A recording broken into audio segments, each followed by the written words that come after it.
Worse than the worst case scenario.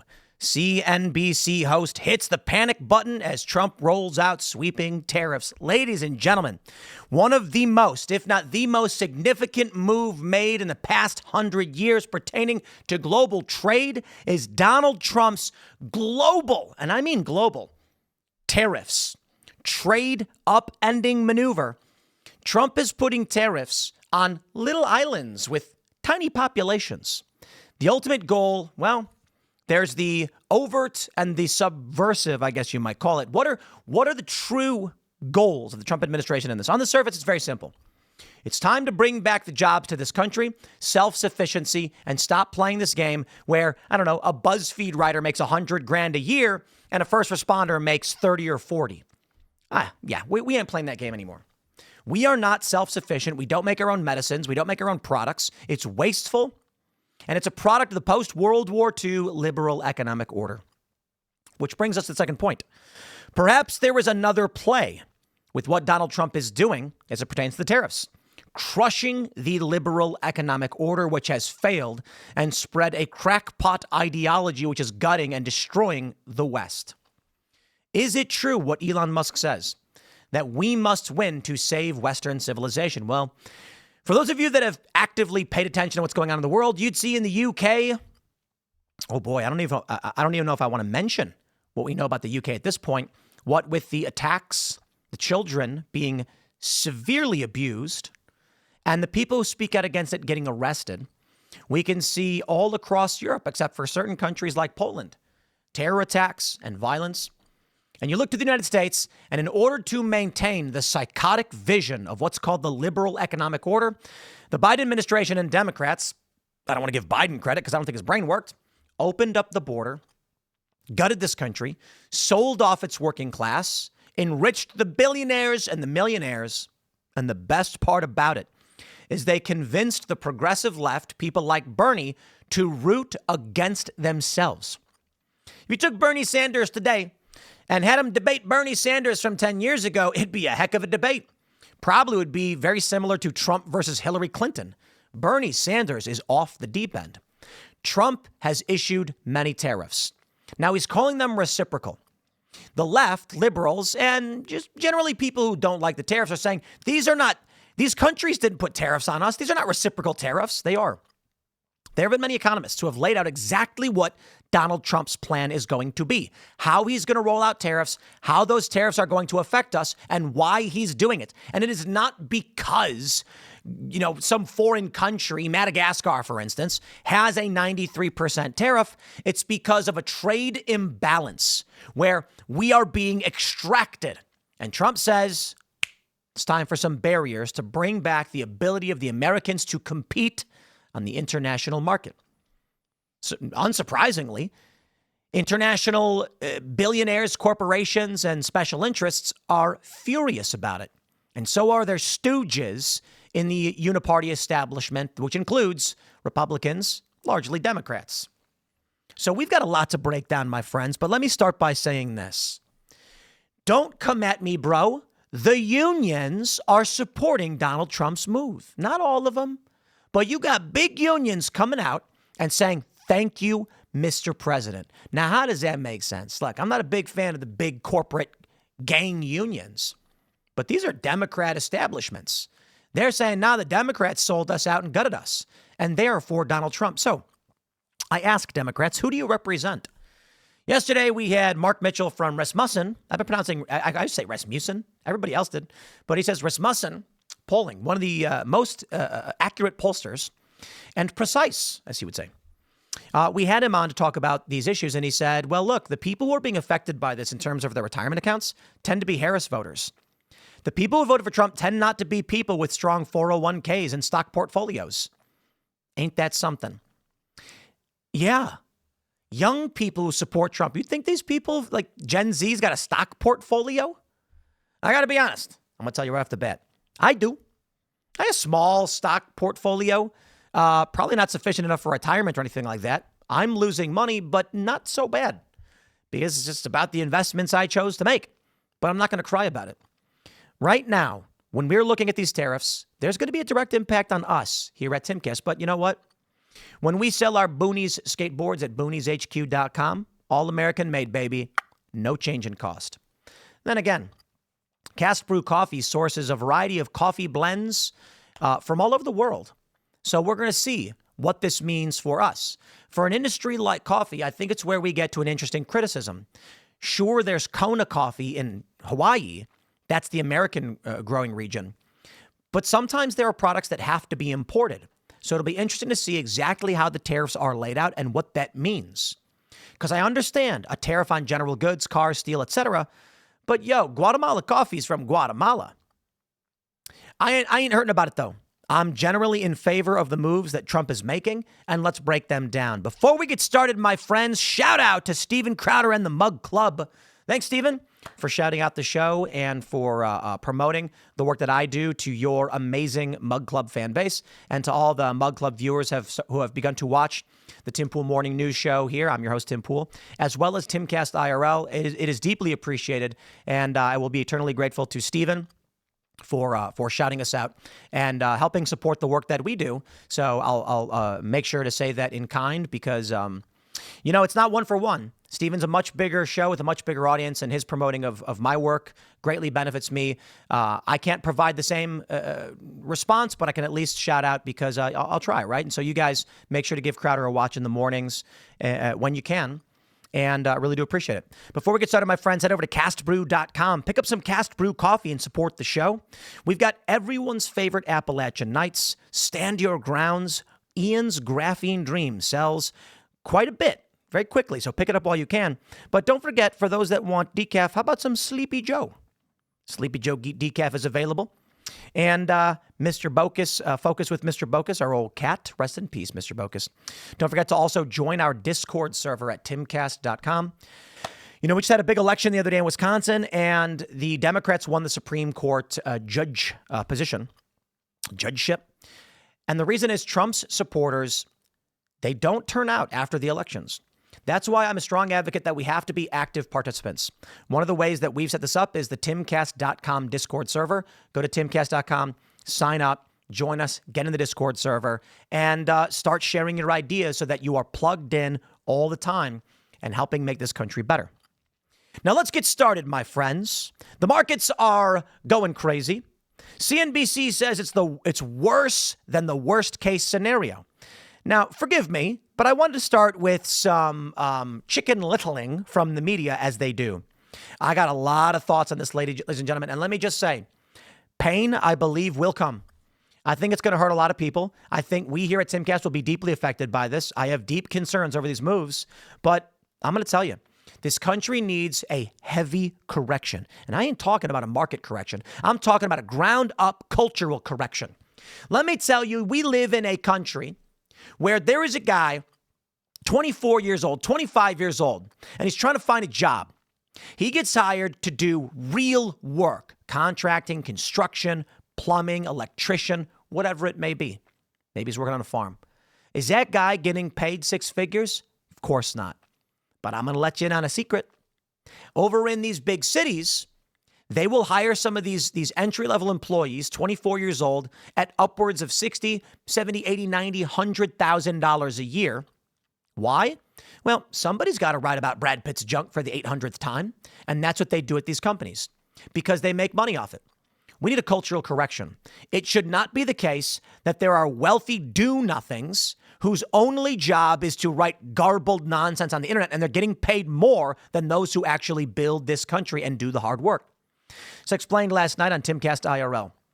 When I go to a steakhouse, you know what I should see? The man slicing through his delicious filet mignon with herb butter should be the working class guy who lays the bricks that build this nation, and not some pencil neck blowhard who complains about people on the internet for a living. And look, I'm not giving myself any exceptions in this. The fact that there are people whose whole job is just to lie, cheat, and smear in news articles to attract eyeballs, and they live not like kings per se, but like kings, is laughably wrong. I think Trump's tariff moves go beyond just a standard, we're going to balance out trade. I think Trump is saying, break it down and build it back up. And that means pain's coming. Oh, media, you're always giving me the errors. It's President Trump at the Rose Garden at the White House. It looks like he is preparing to perhaps sign this executive order tied to this very sweeping policy that was just announced. What he called, quote, kind reciprocal tariffs, a baseline 10% tariff across the board on countries with the 60 worst offenders, tiered structure. So China, for example, including tariffs, currency manipulation, and trade barriers, charging a, quote, discounted 34% tariff. Layer that on top of a 20% existing tariff, you get to 54%. EU, wow. 20%. Vietnam, 46%. Taiwan, 32%. We can go down the list here. Fentanyl tariffs on Canada and Mexico staying in place, with the exception of USMCA-compliant goods, and all of this going into effect at midnight tonight. Wow. And the market reaction after hours, I've never seen anything like it. This, I think fair to say, is worse than the worst case scenario of the tariffs that many... It's more than 100%. It's worse than the worst case scenario. Let me show you what we're working with, ladies and gentlemen. The White House says Liberation Day reciprocal tariffs. Now, they were straightforward right off the bat. It's hard to see on the screen, but it's very tiny. It says... tariffs charged to the USA, including currency manipulation and trade barriers, versus USA discounted reciprocal tariffs. Immediately what happens is Trump's detractors come out and say, hey, wait a minute. What does that mean? There's no 67% tariff, 39% tariff. It literally says, including currency manipulation. So what's the formula? Well, a bunch of libs and Democrats came out and they were apoplectic, banging their faces on the table, screaming, it's a fake number, it's a fake. No, the number doesn't matter. It's a PR number. I'm going to tell you right off the bat. The number given by the White House is immaterial in a certain sense. It's a PR statement. It might as well be Trump saying, here's my view of how much they're ripping us off. So here's what we're going to put in terms of tariffs. I will additionally add, too, because I didn't get to this in the introduction. They're also shutting down the de minimis loophole, they call it. I believe that's what it's called. Basically, people were buying products from foreign companies directly. There's now going to be a massive tax, a 30% tax on those products. So they can't sell directly as cheaply anymore either. But here's the point. Trump's basically laid out how they see a trade imbalance, currency manipulation, trade barriers, which is a trade imbalance. And Breitbart points it out. How the Trump administration calculated the new reciprocal tariffs. They say, according to a statement from the office of the United States Trade Representative, USTR, the tariffs are calculated using a straightforward formula based on each country's goods trade surplus with the United States. Specifically, the method divides a country's trade surplus by its total exports to the U.S., then applies a 50% discount to the resulting percentage. For example, China exported $438 billion in goods to the U.S. in 2024 and read a trade surplus of $295 billion, according to Census Bureau data. That yields a surplus ratio of 67.4%. And after having that figure, the U.S. imposed a 34% reciprocal tariff rate. Countries with smaller imbalances are assessed proportionally lower rates. Nations where trade flows are roughly even or where the U.S. runs a surplus are subject to a flat 10% tariff. The USTR said the method serves as a practical proxy for the wide array of foreign barriers that have contributed to America's enduring trade deficits. Quote, while individually computing the trade deficit effects of tens of thousands of tariff, regulatory, tax, and other policies in each country is complex, if not impossible, their combined effects can be proxied by computing the tariff level consistent with driving bilateral trade deficits to zero.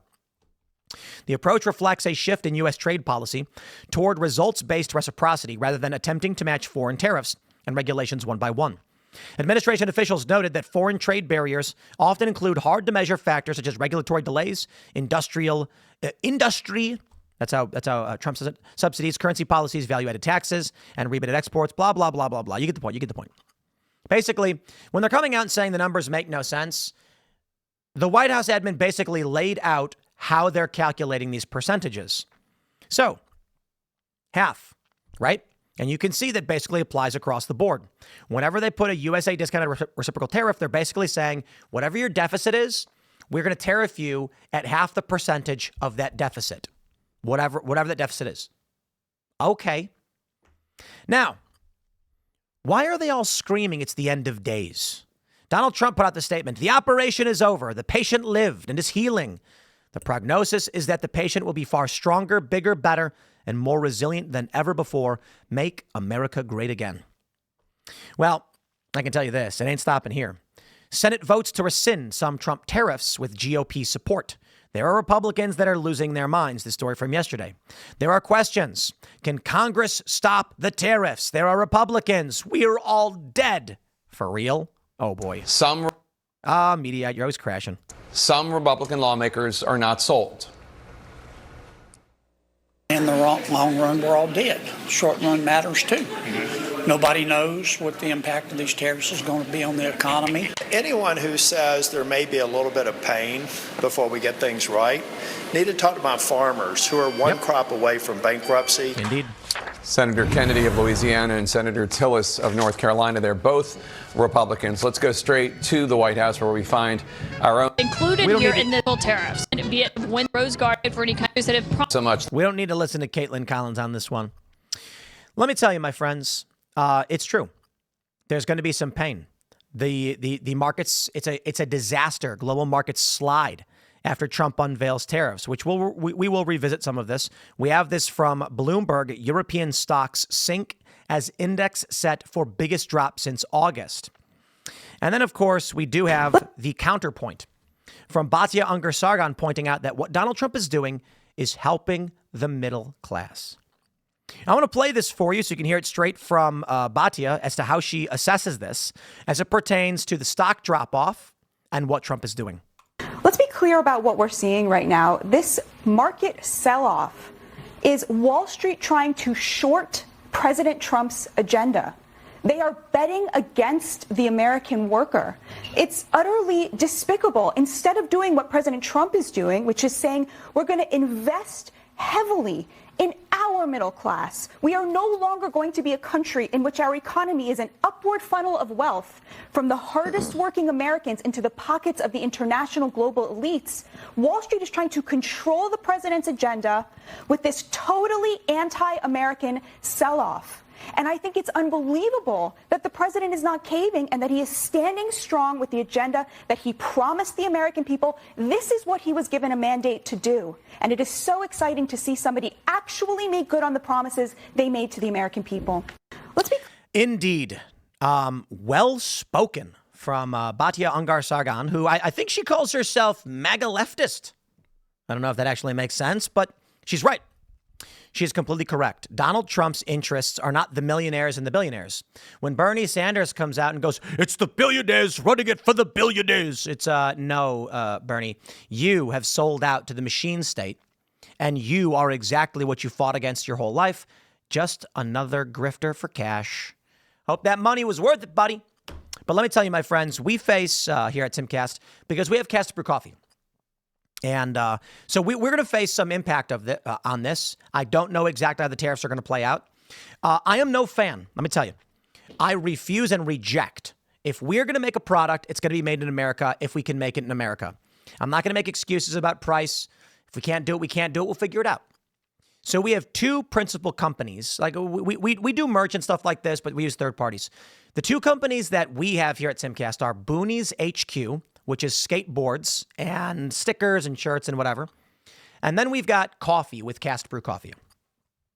When given the option to make our skateboards in China, Canadian wood shipped to China, slave labor puts the boards together, brings them back to America, and we sell them to Americans, we were told we could save like $5 a board. That's $5 a board we put in our pockets. I said, no. I said, how do we make them in America? And they said, okay, well, there's an American shop. We can use that. And they sent us samples from China and from America. I tried both. The Chinese boards were legit. I'm not going to screw around. They were very good. And I said, I don't care. When I lose that $5 per board because I want it made in America, that's me spending $5 on America to buy America and the American dream, as it were. I am paying that money because I want American workers to be able to succeed, to have kids, to have families, to build, to grow. Now, when it comes to the coffee stuff, well, We source our coffee from all sorts of different countries because that's how coffee works. If you want a Costa Rican roast or a Costa Rican blend, it's from Costa Rica. The coffee we have in the United States is Kona coffee, and it's from Hawaii. It's still a bit hard to ship because that's Hawaii. So this will be interesting. There are some companies where it makes absolute sense. We should be handling them here. I don't know exactly how they're going to be handling the tariffs. If Trump does a blanket on all things from these countries, then it's going to be wild. So we're going to check our bottom line basically on the coffee business. And we are going to see with all of these different tariffs, certain coffees becoming more expensive, certain coffees becoming less expensive. Now, I'm going to tell you this, my friends. We will do what we can to absorb the costs where we can. The thing is, you can get a cheap bag of coffee from one of these big distributors. You go to Amazon or whatever, and they produce millions upon millions of bags, and they get their margins razor thin, but massive volume. We don't have that luxury. Our volume's very, very low because we just sell to you guys. Use promo code RUMBLE30, by the way, for 30% off, which I don't know if we'll be able to maintain with the tariffs. Actually, no, I'm pretty sure we can't because our margins aren't anywhere near that. So we need to sell 10 times more coffee if we're going to absorb these costs, but we'll figure it out. We'll see what happens. I am not interested in raising prices, but it is interesting because coffee is not something we can just make here. That being said, before I get into all of these statements here, we've got this economist, Oren Cass, chief economist from Compass and author of The Once Future Worker. He says the new policies announced by Trump today confirm the end of the disastrous WTO era and lay the groundwork for a new set of arrangements in the international economy that prioritize the national interest and the flourishing of the nation's working families. He has a thread where he basically points out, this is amazing, where he's like, the people that are claiming they never saw this coming are wrong because he wrote it up a long time ago. I'm going to lay this out for you. Then we've got statements from 3 different unions cheering on the tariffs. But I'm going to tell you why the tariffs are important, and I'm going to make it personal, my friends. I've told the story before. For those that don't know, I will tell you now. And for those that already do know, please bear with me. For those that haven't heard it, my industry, of course, is skateboarding. One of my industries, right? I've been skateboarding since I was a little kid, 13, and I still to this day. We have a company, Boonies HQ. We produce content, videos, shenanigans, and we want to create American culture and revitalize it. I got word a few days ago that a 40-year-old skateboard shop in Chicago was shutting down. After 40 years, it was shutting it down. How does that make sense? How can you be open for 40 years, but now you shut down? Well, there are always some interesting factors. There's illness and things like that. These things happen. Then I got word a couple other shops in various areas had been shutting down.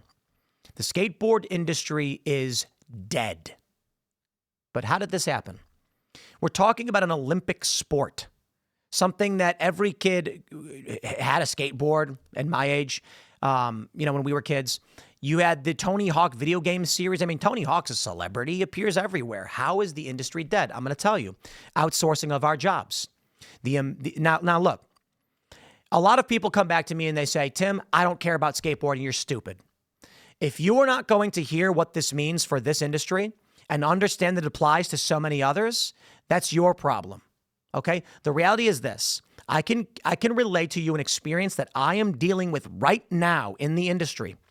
How it leads to wokeness, a collapse of the industry, a collapse of livelihood, the bolstering of the Chinese market, our adversaries, and it has to do with outsourcing and free trade.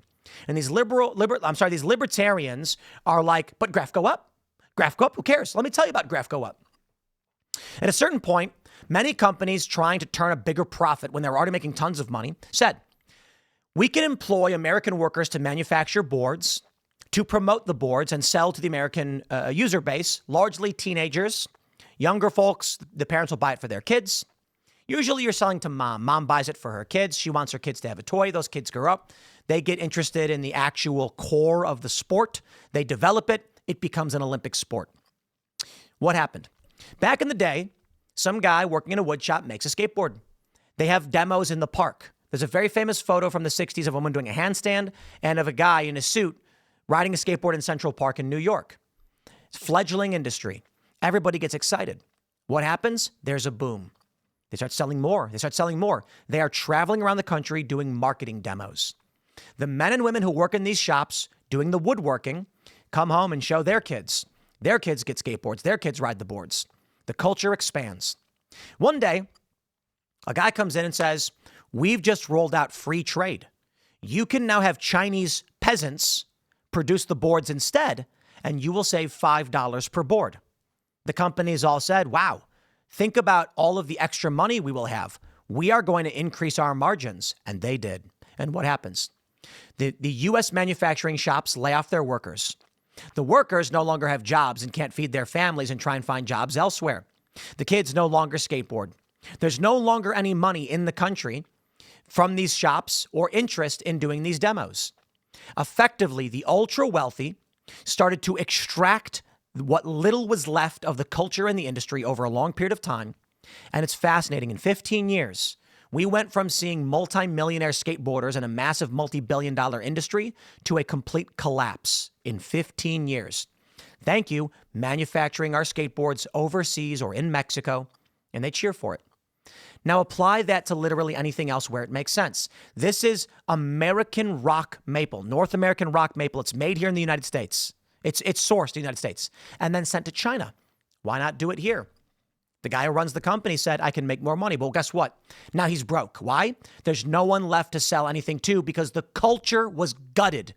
The fascinating thing is when I first told this story, I got hit up by surfers and snowboarders who said the exact same thing. In order for a culture to exist, the underlying manufacture and production of the root elements must exist in your community. Otherwise, it ceases to exist.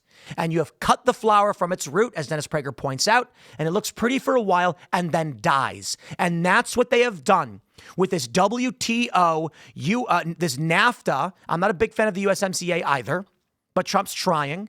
The Trans-Pacific Partnership, the liberal economic order burned our culture and our country, and it is rotting. And Donald Trump says we have to get it back. Now, I've heard some interesting arguments.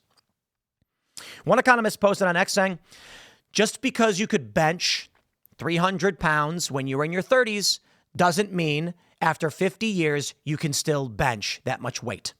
And Donald Trump trying to implement policies from 100 years ago to try and restore what we had back then doesn't mean it will work.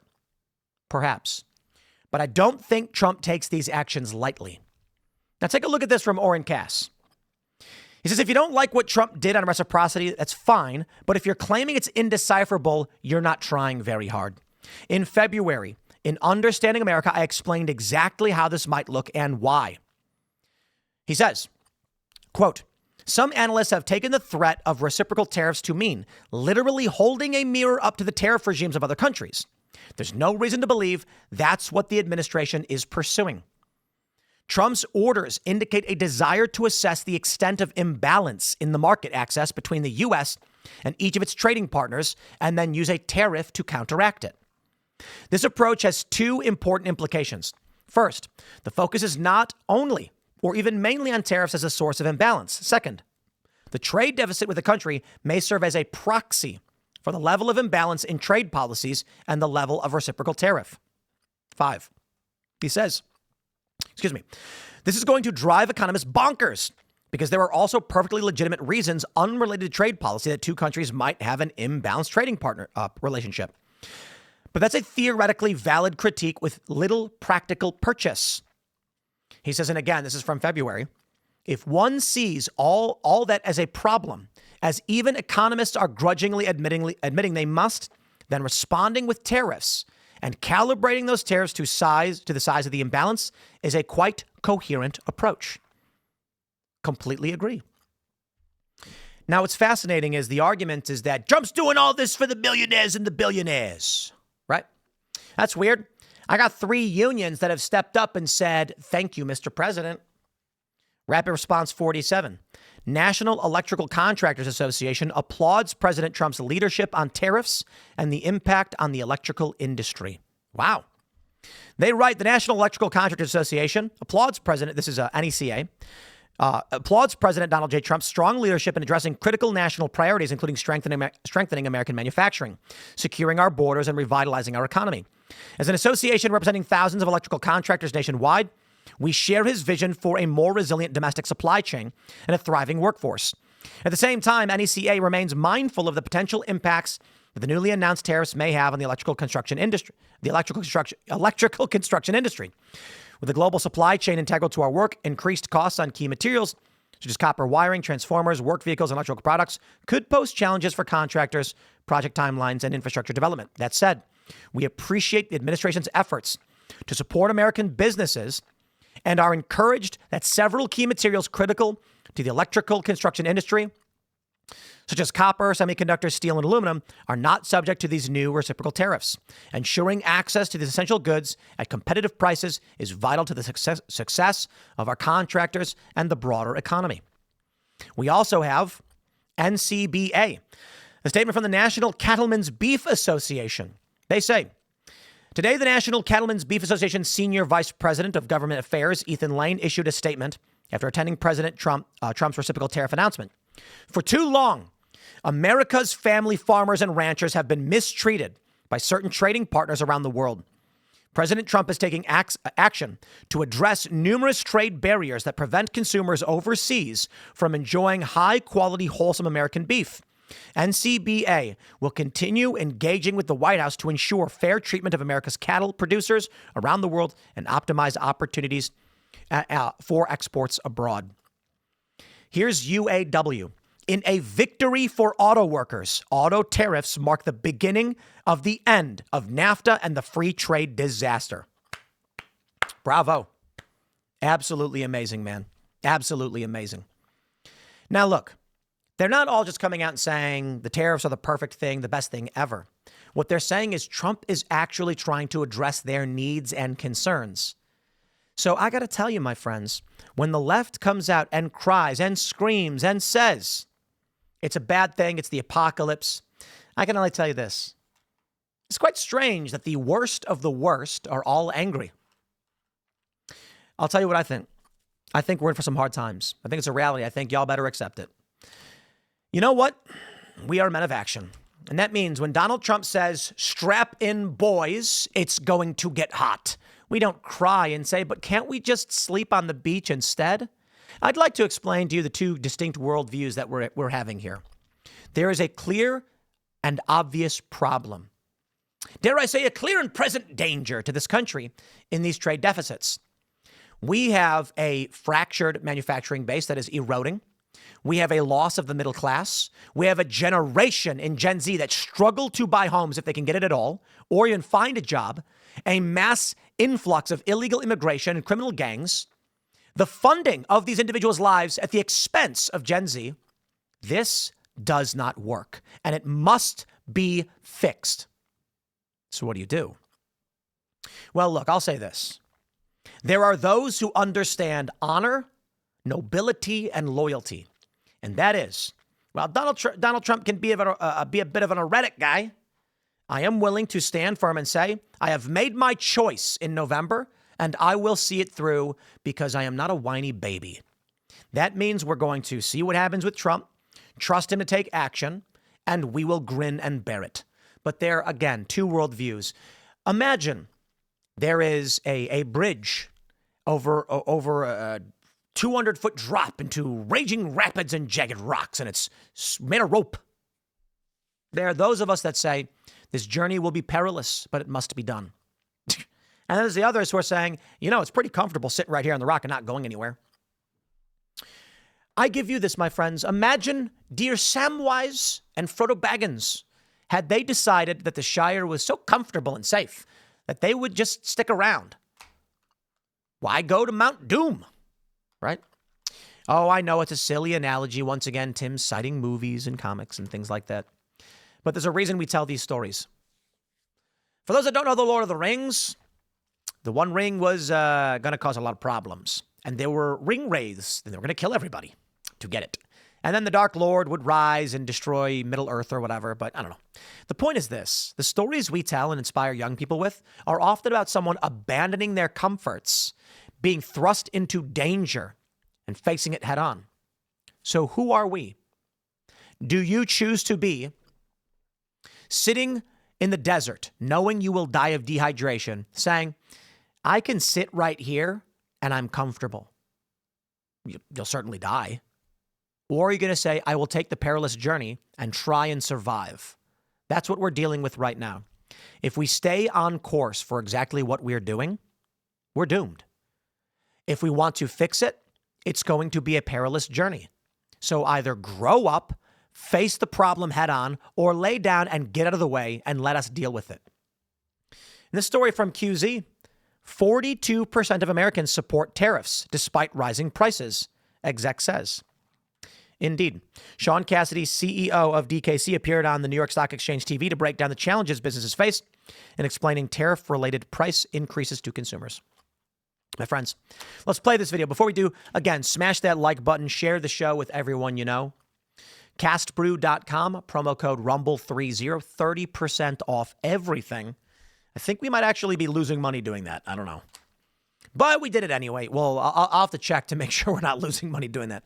But support our work. More importantly, the Culture War Live will be in about a month. And this means the members of our Discord community who have all, if you've already gotten the tickets, you gotten the tickets because it's a limited seating. But we are going to have you all join us on stage at the table to debate. We got some liberals. We got some crazy people.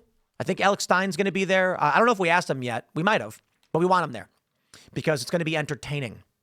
And it's going to be funny. It's going to be serious. But we're going to give a chance to you guys to join the culture war fray on camera on the show because we're trying to decentralize this and bring everybody into the debate. Let me see if we got anything substantive in this video. Joining us to understand more, Sean Cassidy. He's CEO at DKC. Sean, welcome. Thank you. Thank you for having me. A big day, of course, for America, the world, and here at the New York Stock Exchange. When it comes to trade, we're just about 15 minutes until the market open at this time that we're sitting down. I want to hear more about your study and what it revealed in terms of defining tariffs. Sure. How easy or challenging that is for Americans? It's very challenging. Businesses are going to be on the front line describing what's going to ultimately be price increases to their consumers. And one of the major challenges combining the fact that just at the cash register, consumers are going to see higher prices is that many consumers, and the data show that more than a third, don't even understand what a tariff is. Interesting. So companies have to have the double whammy of explaining that and then also being very transparent about the fact that the prices at the cash register are going to go up. Interesting. Of course, we did see President Trump win the popular vote this time around for a second term in office. But inflation is a major concern among consumers, and we've seen that in the economic data as well. I see here 42% of participants say they are pro-tariff. Right. What more can you tell us about that?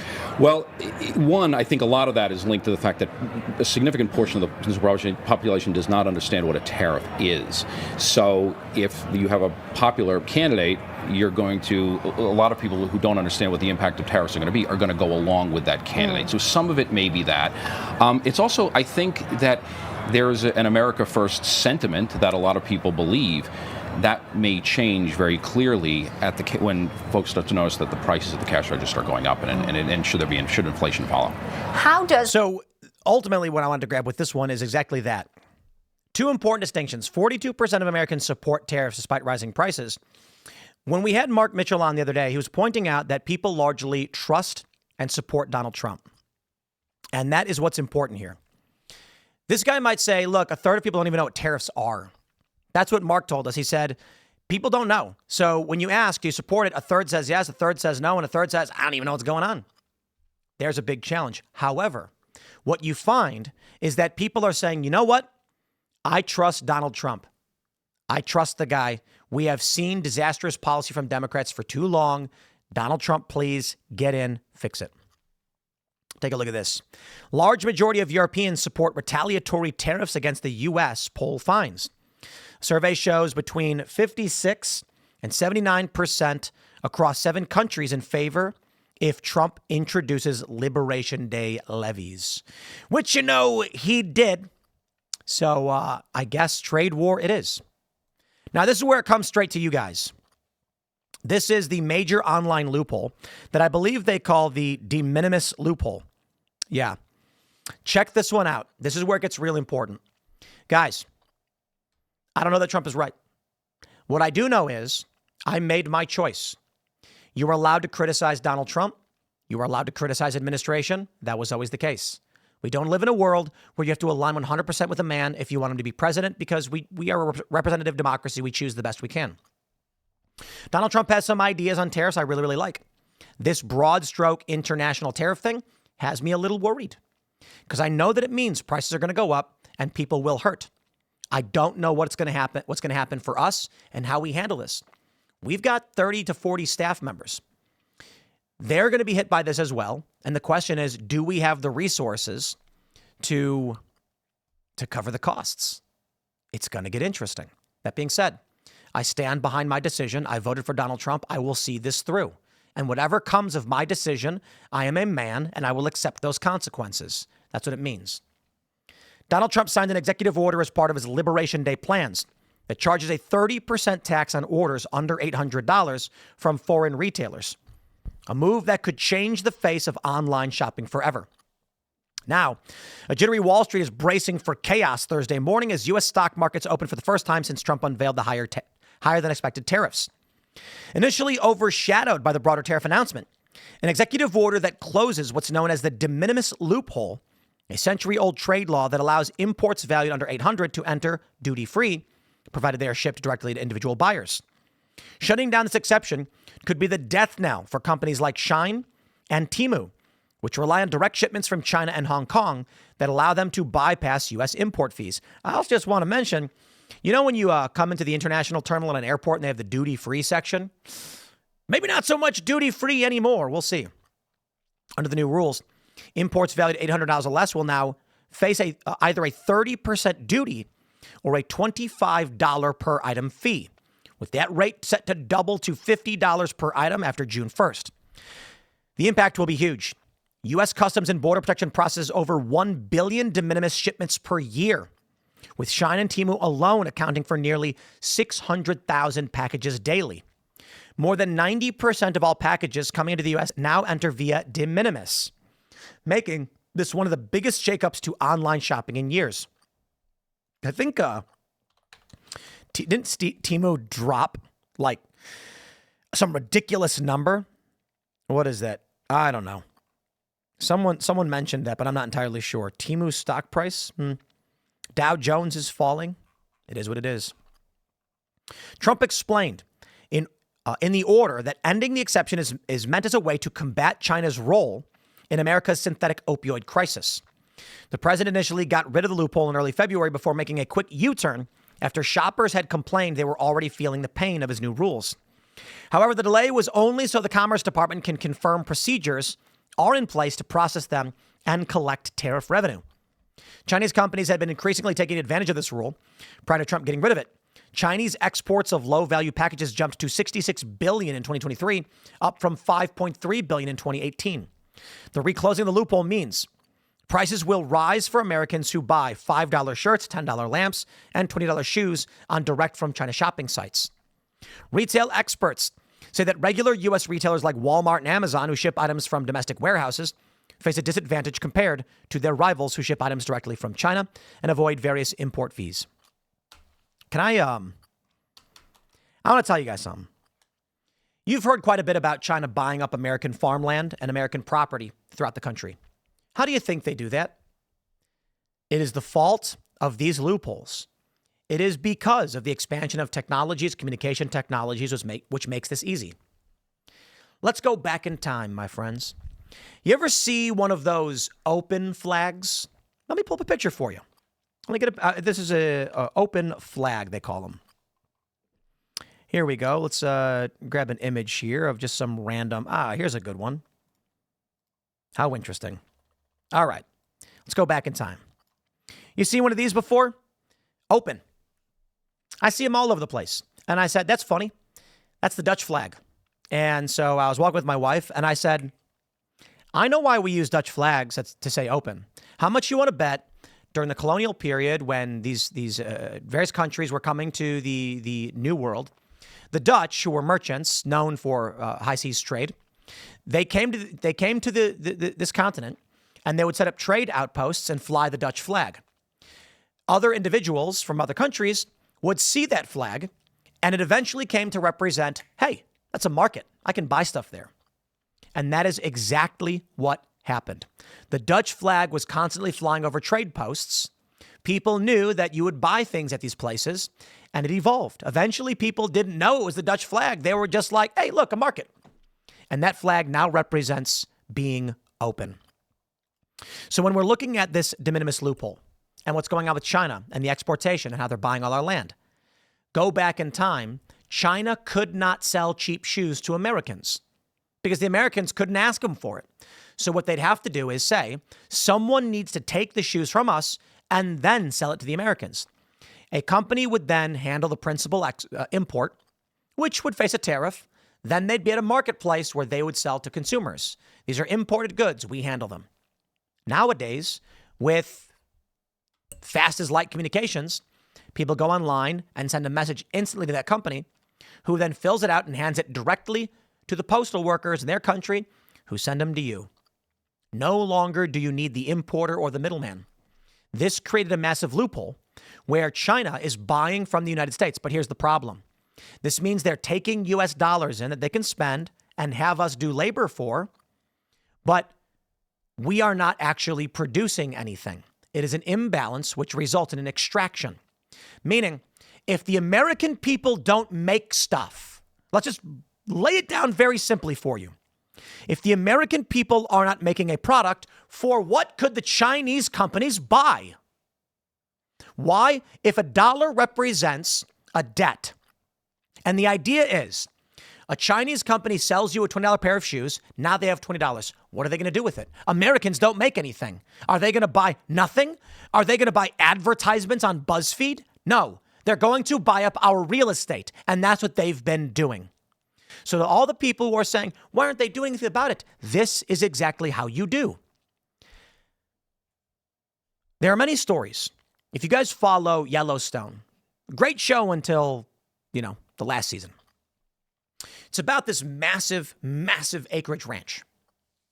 And one of the plot points is they owe taxes. Massive ranch, massive property value, insane taxes. How do they pay the taxes? They don't make that much money. One idea is, why don't we sell off a portion of the land to cover the taxes? The problem? Next year, you do it again. This happens all the time. There are legacy properties that exist in this country still. But let's say it's 17 something. A guy comes and stakes 100 acres and he says, there's nothing here. There's nobody here. This will be my land. I'm going to set up a farm. He gets to work. He raises a family. He has 100 acres. 100 years goes by and there's a few generations later. And the tax man shows up and says, we're doing property taxes now. He says, well, look, we're a farm. We make enough to cover, we make enough food for our family and a little bit extra, but we can't afford to pay taxes. We don't make that much. Well, you got too much land and we're taxing the land, not what you make from it. So the family says, okay, what do we do? Why don't we sell 1 acre of the land? We'll parcel it out. That'll cover our taxes. They do that every year. Today, there's no farm anymore. There's no generational ownership. And the 7th or 8th generation kid says, I inherited a single acre. My great-great-great-great-great-grandfather set up a farm here, 100 acres, and it was gutted and stripped away by the state. That is what happens when you are forced to give money away but have nothing to sell. If you are not making, so we'll put it this way. If on your farm you had an excess of saffron and you are selling at a high profit, you can pay taxes, no problem. But when you don't have anything to sell, you sell the land. So in the United States, the Chinese are and it's not like it's a mandatory thing. What happens is they're selling products to us for our money. We don't make anything of value in return for the most part. It's not absolute. And then they use the money they buy from us and buy up all our land. And now we're looking at large swaths of this country being purchased by an adversary. It's time to shut it all down. That being said, Donald Trump very much could just bang the gavel and be like, we're seizing all the land from China. Thanks for the free stuff. That might start some kind of very serious conflict, but, this is where we're currently at. Global trade war. Leaders are planning their next steps. Yeah, we're hearing it across the board. Congress may move to stop Donald Trump, but we'll see. They can try, but it'll be split. However, only 2 defectors, and you will see this play out. The one thing I think everybody needs to understand is It's not so cut and dry. The reason why I brought up cast brew coffee was because some things you import. If your business is imports, your business is imports. It'll be interesting to see how the tariffs are actually rolled out. I believe it would make sense. If there is an item that can be produced in the United States, we tariff it. If there is something that can only be sourced or produced abroad, then it's probably fine to have either a minimal tariff or no tariff at all. That being said, drawing those lines can be very difficult. But look, if someone wants to buy Guatemalan coffee because it is a specific blend, is a specific type of plant, that's how coffee works. It's the region, it's the soil that makes the coffee specific. Interestingly, similarly with wine. But Donald Trump put a tariff. I don't know if he actually followed through on the European alcohol stuff, but that's funny because my friends who are big into wine, they were like, not California wine, because now it's the only thing you get. Nah, come on, we got vineyards out here in Virginia. You get wine up here. Congress may try to stop this because I'm already seeing a lot of people who like Trump saying this is insane. There are businesses that are built on imports that aren't trying to gut the U.S. manufacturing base or American products or trade. They are literally just, hey, here's a country who makes a very specific kind of dress. We import them because people like it. And you can't rope that into the same thing as sometimes people need dresses. If someone wants to buy a specific Argentinian style of dress from llama hair or whatever, it makes sense. But I will counter that argument. You're a specialty shop. It costs what it costs. If you want to raise your prices, I ain't going to cry about that. If someone says, I want Moroccan coffee, well, Moroccan coffee now costs more. So we'll take a look if that makes sense. But if you're a company that makes cotton T-shirts and it can be made in America, but you make them in China instead, oh, man, you get no sympathy from me. My friends, we're going to grab some of your Rumble rants. Shout out again to Steven Crowder and the Mug Club for joining the show. Smash the like button and share this video. Follow me on X and Instagram at Timcast. Of course, we're back tonight at 8 p.m. for Timcast IRL. We're going to grab your rants. And of course, as the show rounds out, we will be sending you on your way eventually to hang out with our good friend Russell Brand. And then I believe Jeremy Hamblin is on Fridays.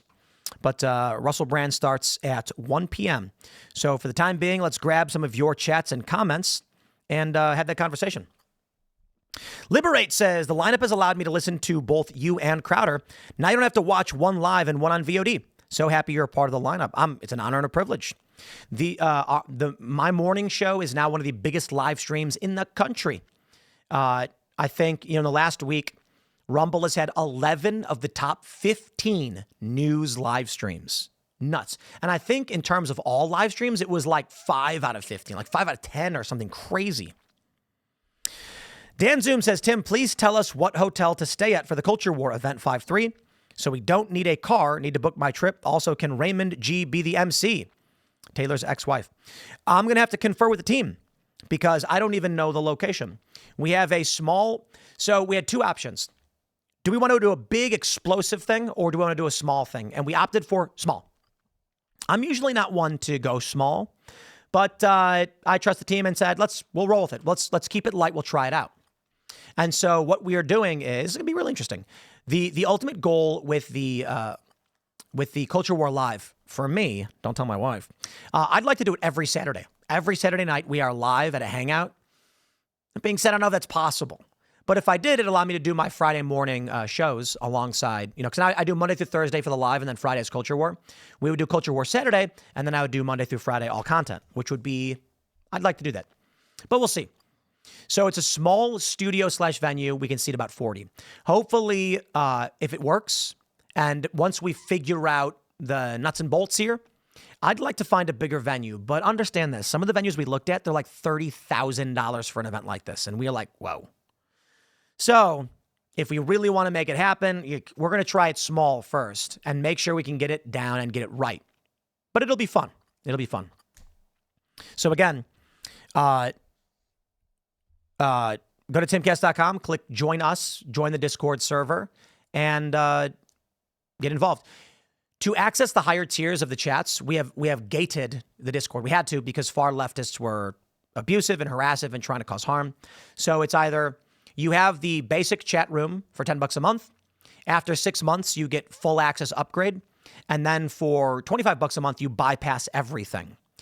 If you're a $25 a month member, after 6 months, you can downgrade. We're not doing it because we're like, we want more money.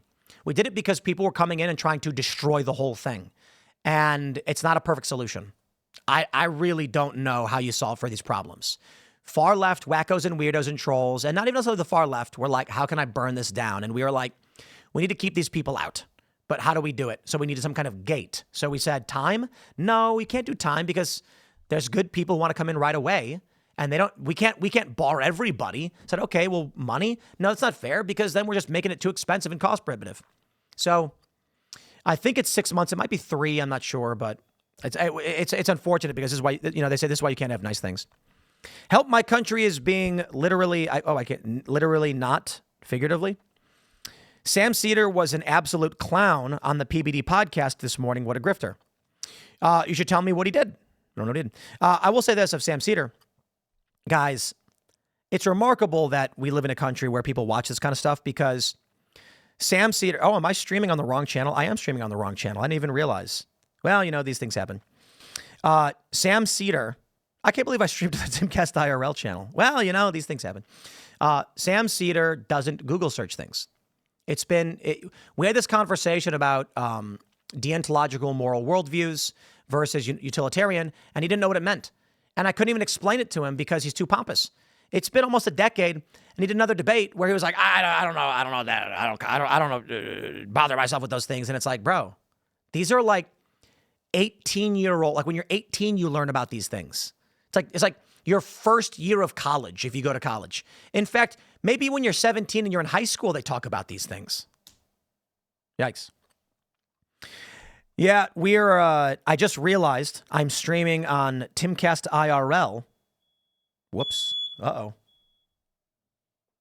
Smoke alarm just went off. Don't worry, it's false alarm. Smash that like button, share the show, blah, blah, blah. Dan Zoom says, we read that one already.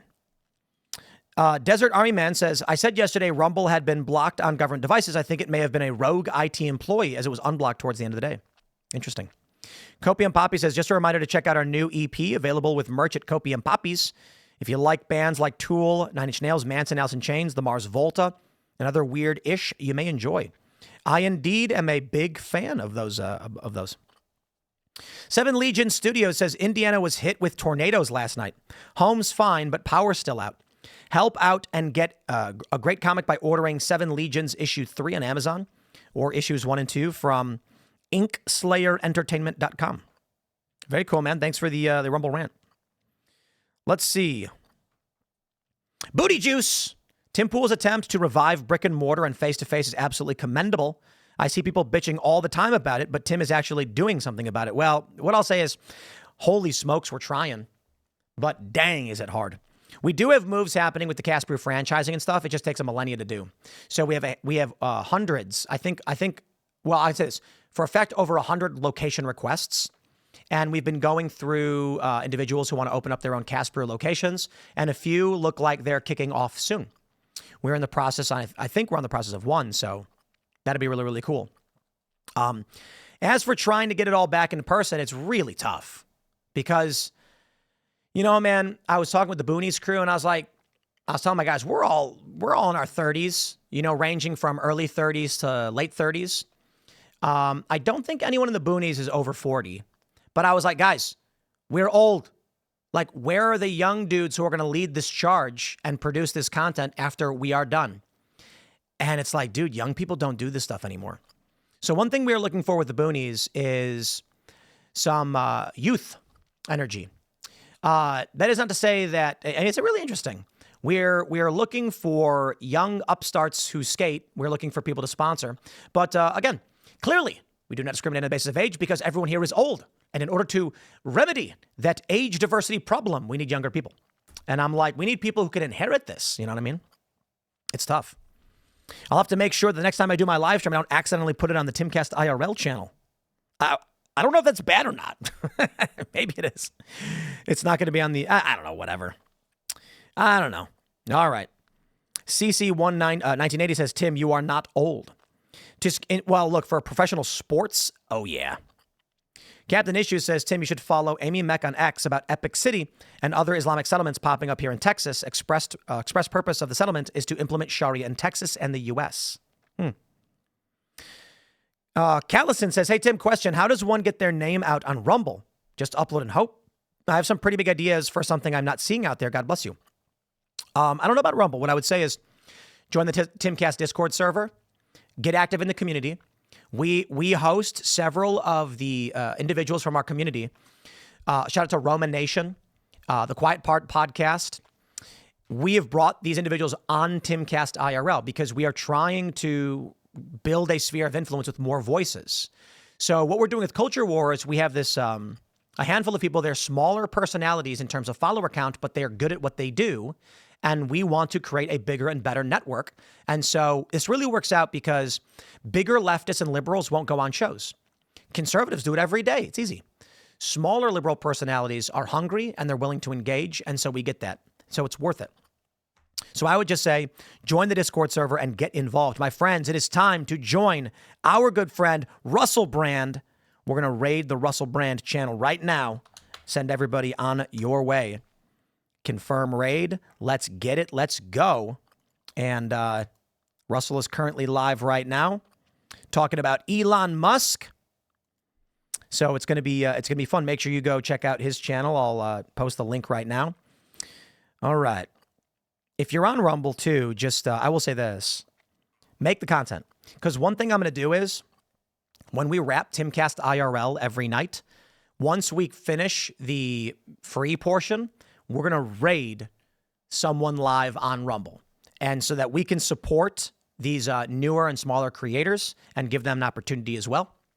I think that'll be a whole lot of fun. I think it's a fun feature. My friends, smash that like button, share the show. Thank you for tuning in. We're back tonight at 8 p.m. at Timcast IRL. Once again, thank you so much, and we'll see you all then.